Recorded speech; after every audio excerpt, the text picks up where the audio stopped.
마켓 무버입니다. 이번 주 들어서 환율의 변동성이 굉장히 크게 나타나고 있다는 점도 주목해 볼 만한 포인트입니다. 원달러 환율의 경우에는 지난주의 정치적 불확실성이 일부 해소됐음에도 불구하고 1,440원 선을 향해서 조금씩 고점을 높여가는 흐름입니다. 원달러 환율 왜 이렇게 오르고 있는 걸까요? 일단 대외적인 요인부터 살펴보자면 이번 주가 금리 결정의 슈퍼위크입니다. 특히 미국과 일본이 동시에 금리 결정에 나섭니다. 미국은 이번 FOMC 안에서 0.25%포인트 금리를 인하할 것으로 전망이 되고 있는데 중요한 것은 19일 우리 시간으로 FOMC 회의 이후에 이제 나오는 금리 전망이 담긴 점도표를 공개할 예정이라는 점입니다. 당초 시장에서는 내년도 금리 인하 약 4차례 있을 것으로 예상을 했었는데 이게 2번으로 축소될 것이라는 우려감이 좀 나타나고 있는 상황이고요. 이에 따라서 달러 인덱스가 현지 시각 13일에는 107선까지 크게 급등하기도 했습니다. 일본 BOJ의 경우로도 이제 시장에 시선이 쏠리고 있는데요. 일본은 당초 금리를 인하할 것이라는 전망이 우세했었는데 정치적 불확실성 안에서 금리 동결 가능성 부각되고 있습니다. 엔화 약세가 이에 따라 나타나고 있고 달러 강세 자체가 더 두드러지고 있는 흐름이 포착이 되고 있고요. 이에 따라서 결국에는 원화 가치가 하방 압력을 더 받을 것이라는 분석이 힘을 받고 있는 상황입니다. 이 안에서 또 어떤 전망이 나오고 있을지 다음 장에서 만나보도록 하겠습니다. 금융권에서는 이에 따라서 한국의 경제 기초 체력이 문제다라는 이야기를 하고 있는데요. 대내적인 요인이 가장 문제라는 겁니다. 이와 관련해서 우리 은행에서는 한국 경제의 기초 체력, 펀더먼털을 둘러싼 우려가 남아있는 것이 가장 큰 이유라면서 외국인들이 주식시장과 국채 선물에서 모두 이탈하면서 원달러 환율의 상승으로 이어지고 있다고 평가를 했습니다. 실제로 12월 들어서 코스피 외국인 순 매도 규모가 11월이나 10월에 비해서 줄어들긴 했지만 여전히 매도세가 이어지고 있는 상황이고요. 매도 규모도 더 커지고 있는 상황입니다. 여기에 현물과 선물의 동시 매도 규모도 나타나고 있습니다. 한국투자증권에서는 다가올 2025년 1분기 전국 불안과 트럼프 2기 집권 초기의 교역 협상력 약화에 대해서 우려가 지속되고 있다라고 또 분석을 했는데요. 정치적 불확실성 역시 대내적인 요인으로 영향을 주고 있다는 분석입니다. 일단 당분간 미국과 일본에서 금리 결정 회의 결과가 나오기 전까지는 우리 시장의 외환 시장의 변동성이 불가피하게 나타날 수 있다는 점 주의해 보셔야겠습니다. 마켓 무버 함께 하셨습니다. 네, 이어서 오늘 시장에서 움직이는 기업들 하나하나 살펴보도록 하겠습니다. 먼저 첫 번째 기업으로는 BH 만나보도록 하겠습니다. 18,300원대에서 거래가 되고 있는데 이 기업 같은 경우에는 오늘까지 보면은 6거래 연속 상승세를 이어가고 있는 상황이고 기관 투자자들 연이어서 유입되고 있습니다. 박근호 이사님 어떻게 보십니까? 네, BH 인터플렉스랑 애플, FPCB를 양분했던 기업이었었는데 지금 현재는 인터플렉스는 좀 약간 노이즈가 있어서 탈락이 된 듯한 느낌이고 이제 BH가 거의 80%의 애플의 FPCB 연성 회로 기판을 담당을 하고 있는 기업이죠. 과거에 이제 애플 벤더로 등록이 되면서 2016년도부터 2017년도까지 거의 12~13배가 올랐던 기업이죠. 그러고 나서 한 7년 동안 이제 횡보세를 보여주고 있는데 이번에 제가 봤을 때 BH에 좀 약간 큰 그림을 그려도 되는 어떤 재료가 하나 나왔죠. 그냥 단순히 테슬라에 엮이는 게 아니라 테슬라가 왜 BH를 선택을 했나 이 부분을 좀 살펴봐야 될 것 같은데요. 일단 이 BH 자회사 중에 BHEVS라는 기업이 있습니다. 무선 충전 전문 기업인데요. 전 세계 무선 충전 1위 기업이라고 보시면 될 것 같아요. 스마트폰 충전 분야에서 차에다가 탑재하는 무선 충전기는 BHEVS가 1위인데 우리 앵커님 그 댁에 그 무선 청소기 있으세요? 없습니다. 무선 청소기가 청소가 다 끝나면 네. 청소가 딱 끝나면 도크에 들어가서 혼자 충전을 하잖아요. 근데 테슬라가 왜 이 BH와 같이 그 협력을 하게 됐나라고 개인적으로 생각을 해보면 로보택시 사이버캡이 핸들도 없고 아무것도 없단 말이에요. 맞아요. 그럼 돌아다니다가 방전이 되면은 이제 충전소로 들어와서 무선 충전으로 충전을 하게 되거든요. 근데 그 무선 충전과 차에서 핸드폰을 충전한 무선 충전이 똑같은 거거든요. 그래서 제가 봤을 때는 이 무선 충전 분야에서 자동차 무선 충전 분야에서 전 세계 1위를 기록하고 있는 BH를 벤더로 등록이 한 게 아닌가라는 생각을 좀 하게 되는데요. 일단은 뭐 지금 애플로 인해서 좀 안정적인 어떤 매출이 나온다라고 하면 7년 동안에 박스권을 깰 수 있는 재료가 필요할 텐데 저는 그게 어떤 그 테슬라의 로보택시 사이버캡의 무선 충전 분야로 우리 BH가 또 한 단계 7년 만에 주가를 좀 레벨업 시킬 수 있는 재료가 된다고 생각을 하고 뭐 너무 단기적으로 보지 마시고 저는 개인적으로는 좀 큰 그림을 그려도 되지 않나라는 생각을 좀 하고 있습니다. 얼마 전에 저희가 테슬라 신고가를 경신하고 있는데 테슬라 수혜주 어떤 것들이 있습니까? 라고 네네. 질문 드렸는데 이 기업이었네요. 아, 그럴 수도 있고요. 네. 그때 두 분 다 언급해 주셨던 종목들이 잘 안 가더라고요. 네. 네. 그래서 저는 테슬라 수혜주가 이게 아니었네? 라고 의문을 가졌었는데 BH가 찐 수혜주였습니다.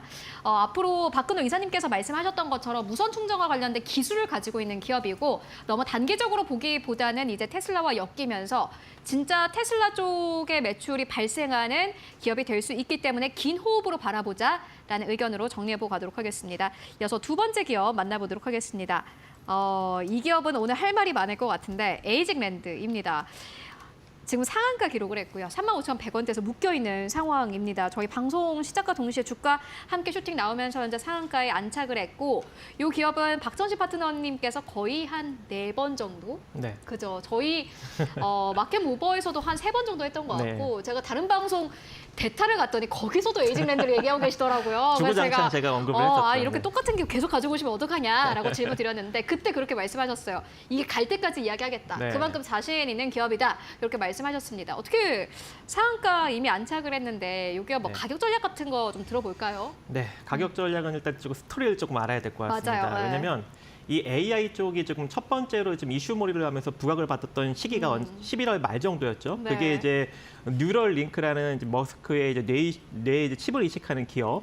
이게 이제 임상 실험을 한다라는 이제 이슈가 나오면서 그때부터 이제 인공지능 칩 관련 종목들이 좀 이제 수급이 붙기 시작했어요. 그래서 맨 처음에는 이제 링크 제니시스라는 종목이 상승력이 나왔고, 그래서 제가 이제 그 후발로 움직이지 않았을 때 최초로 제가 언급을 드렸던 게 자람 테크놀로지였죠. 예, 그래서 이 자람 테크놀로지를 제가 11월 26일 날 언급을 드려서 11월 27일 날부터 급등력이 쭉 나오고 오늘도 자람 테크놀로지가 25% 정도 상승력이 나오면서 굉장한 상승력을 보이고 있고, 그다음에 제가 또 후발로 이제 언급을 드렸던 종목이 이제 에이직랜드였습니다. 그렇죠? 그래서 이제 에이직랜드도 제가 갈 때까지 언급을 드린다. 이건 후발로 무조건 갈 수 있다라고 언급을 드리면서 솔직히 방송에서 우리 코너에서 최초로 다뤘던 것 같아요. 그죠? 우리 주식 방송에서는. 그래서 우리가 최초로 바닥권에서 아무도 관심 갖지 않았을 때 최초로 언급을 드렸던 종목이고 지금 현재 상한가를 기록을 하고 있습니다. 그래서 이 에이직랜드 지난 이제 12월 초순까지도 제가 이제 열심히 그리고 눌렸을 때 2월 한 11일, 12일 이때도 제가 계속적으로 이제 언급을 드렸던 그런 종목인데 아직까지도 더 갈 수 있는 그런 종목이고 이때 당시에 이제 자람 테크놀로지가 살짝 눌리고 있었는데 눌렸을 때 35,000원에서 31,000원 정도 사이에 분할로 접근할 수 있다라고 이제 언급을 드렸는데 마찬가지로 이 종목도 재차 상승력이 잘 나왔고요. 이제 에이직랜드 같은 경우에는 후발로 또 움직이고 있는 종목이기 때문에 조정을 받게 된다면 31,400원 정도 선부터 여러분들이 밑으로 모아갈 수 있어요. 왜냐하면 이제 이전 주가 위로 이제 주가가 올라서는 그런 단계이고 월봉상 흐름을 보면은 이제 상장된 이후 살짝 올라갔다가 그대로 쭉 밀렸다가 이제 바닥권에서 월봉상 양봉 하나 딱 만들고 있는 그런 추이를 보이고 있는 데다가 주봉상 흐름을 보면 거의 지금 쌍바닥격 흐름을 지금 보이고 있는 상황인 것이죠. 그래서 현재의 이 상승 흐름은 최소한 한 37,000원 정도 부근까지는 조금 더 이어질 수는 있지만 재차 눌리게 된다면 우리가 또 한 번의 매수 기회로 활용을 할 수 있지 않을까 그렇게 생각을 하고 있습니다. 일단 이 에이직랜드 같은 경우에는 이 주문형 반도체를 이제 설계 디자인하는 디자인하우스 반도체 업체이죠.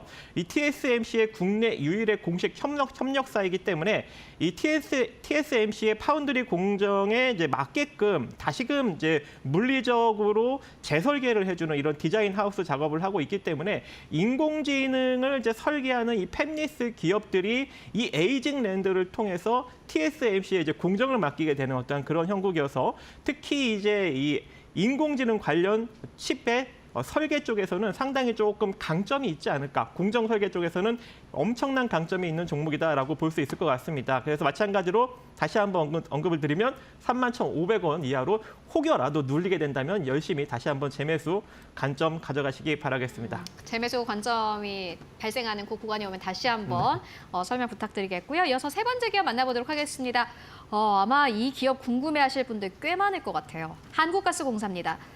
이게 대왕고래 네네. 이제 프로젝트가 좀 무산이라는 표현은 좀 그렇습니다만 어쨌든 간에 이전과는 다르게 좀 정책 자금 자체가 좀 안 들어가면서 여기 물린 분들 많더라고요. 그쵸, 네. 어떻게 보십니까? 지금 시장에서 저는 가장 필요한 게 이번에 이제 사태로 인해서 사태라고 해야 되나요?